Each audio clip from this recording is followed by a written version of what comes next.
Jelas sekarang, tujuan sebenarnya mereka bukan masalah ijazah asli atau palsu, tapi ada yang jauh lebih besar daripada itu. Menyerang, menghancurkan citra Pak Jokowi, menginginkan Pak Jokowi itu jatuh sakit-sakitan. Aduh, aduh, aduh. Jahat banget ternyata mereka-mereka ini, teman-teman. Ini dia videonya. Mari kita tonton. Jokowi Dodo jadi pesakitan. Jadi sakit secara fisik, sakit secara hukum. Itu melalui proses peradilan. Begitu. Dan ketakutan yang ketiga pasti pasar pramuka. Kita belum bingung, mereka sudah gemetar. Ini teman-teman. Diungkap langsung, dibocorkan langsung oleh Rizal Fadilah. Mereka menginginkan, berencana Pak Jokowi itu supaya sakit-sakitan. Aduh, aduh, aduh, aduh. Memang benar, sesuai dengan apa yang disampaikan oleh Pak Jokowi pada waktu yang lalu. Dia menyampaikan, ini bukan soal ijazah. Ada sesuatu yang lebih besar daripada sekedar masalah ijazah asli atau palsu. Benar saja, diungkap oleh Rizal Fadilah sendiri. Rupanya ada rencana jahat. Sangat jahat sekali, teman-teman. Kita belum nyinggung, dia udah gak neng-neng. Gitu kan, pasar pramuka ya naon. Gitu kan, karena ketakutannya itu ada sesuatu di sana. Pasar pramuka. Jadi insya Allah ya, insya Allah Vox Populi, Vox Day, suara Tuhan, suara rakyat, suara Tuhan. Rakyat sudah menyuarakan ijazah Jokowi Dodo palsu. Insya Allah, Allah akan menunjukkan palsu, palsu, palsu, palsu, palsu. Aduh. Gimana nih teman-teman? Rizal Fadilah, kelompok orang-orang ini. Roy Suryo juga ada di sana. Membawa-bawa nama Tuhan. Membawa-bawa nama rakyat. Mengatasnamakan rakyat. Padahal mereka itu cuma segelintir orang. Orang-orang itu saja. Orang-orang yang benci. Yang benci terhadap Pak Jokowi. Barisan sakit hati. Barisan sakit hati ke Pak Jokowi dan keluarga. Tapi mereka berani sekali mengatakan mewakili rakyat mayoritas masyarakat Indonesia. Aduh. Semoga saja dah, ya. Semoga saja ini Polda Metro Jaya cepat menemukan bukti-bukti yang kuat sehingga orang-orang ini ditetapkan jadi tersangka. Sehingga kegaduhan ini cepat berlalu. Dan mereka menerima ganjaran atas apa perbuatan mereka selama ini. Angka 6.000 pesanan itu, Jokowi. 6.000 pesanan SMK itu mana? Parahan dulu. Ya, nanti saya laporkan Anda itu. Ada. Kebohongan. Ada. Ini Rismon kenapa, teman-teman? Ini Rismon kenapa? Kok jadi ngamuk-ngamuk, marah-marah sendiri? Ini tudingan-tudingan serangan daripada mereka. Rismon ini terkhusus juga.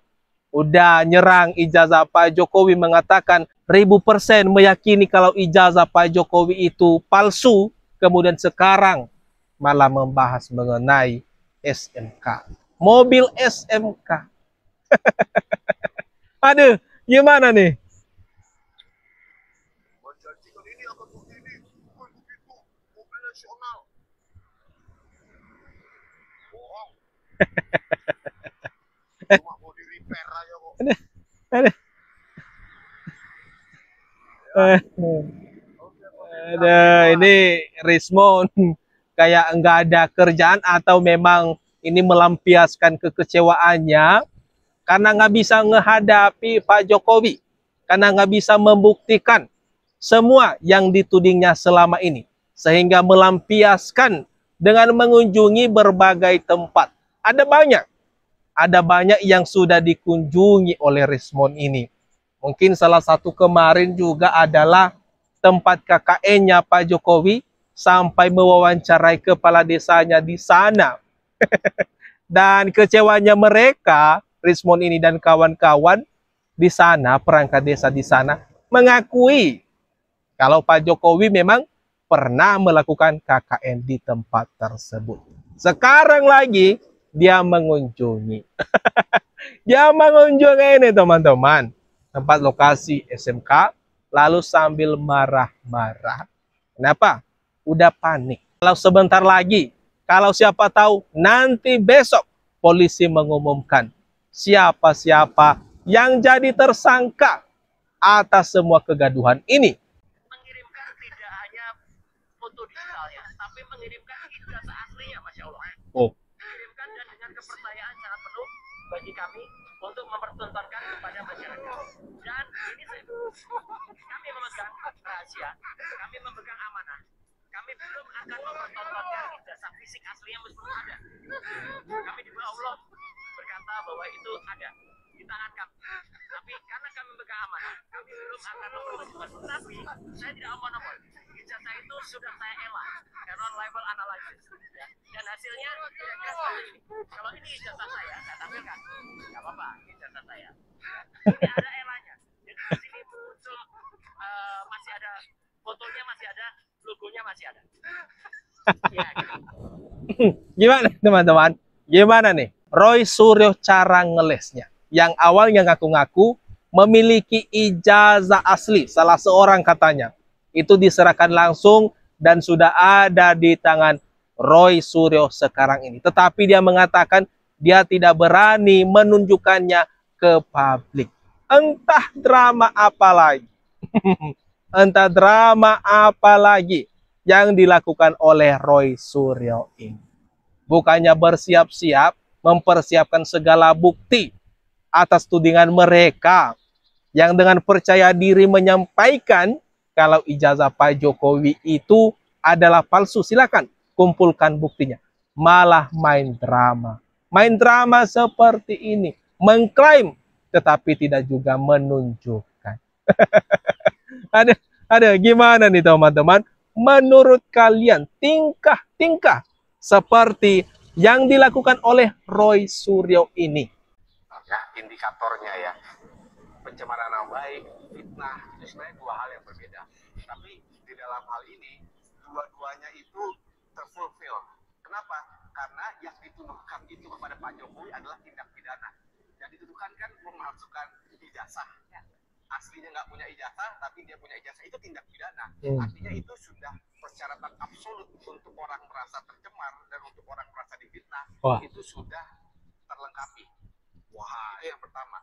Yang kedua, kalau balik lagi ke pertanyaan kita malam ini, bisa nggak dijerat pidana? Sadly, ya bisa. Kenapa? Karena pertama, kita lihat dulu sistem pembuktian kita. Sistem pembuktian kita itu minimal untuk mentersangkakan orang dan memidanakan orang itu jumlah alat buktinya 2. Nah, berdasarkan yang sudah kita ketahui, alat bukti ini sudah lebih dari 2 dan bahkan banyak, saya yakin. Wah. Gimana Roy Suryo, Rismond, Dr. Tifa, dan kawan-kawan nggak ketar-ketir kalau sudah seperti ini? Buktikan minimal cuma 2. Sedangkan kalau kita melihat banyak sekali bertebaran bukti-bukti. Makanya hal inilah yang membuat mereka semakin panik. Semakin banyak drama yang mereka lakukan.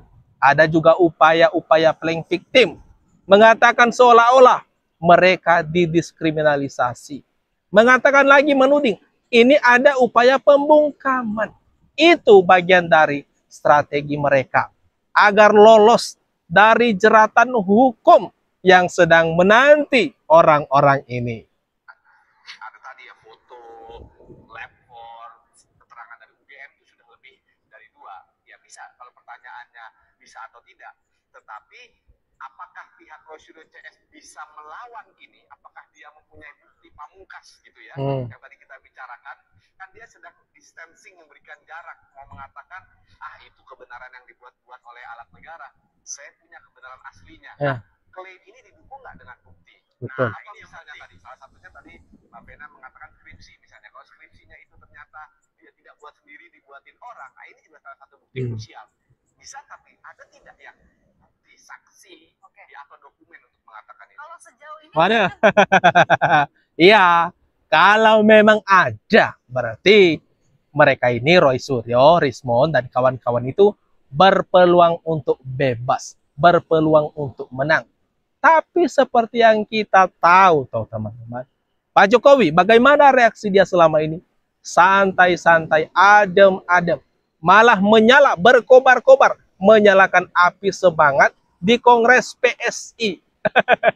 Tak menghiraukan orang-orang ini. Dia tidak ambil pusing karena memang dia tidak melakukan kesalahan apapun. Hanya orang-orang inilah yang mencari-cari kesalahan Pak Jokowi, menuding-nuding Pak Jokowi, menyerang-nyerang Pak Jokowi.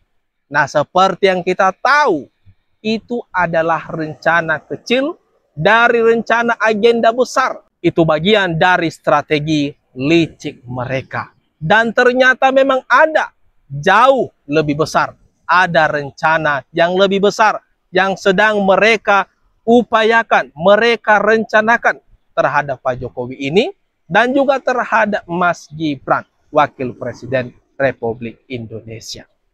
Nah, itu dia teman-teman. Gimana? Gimana menurut kalian?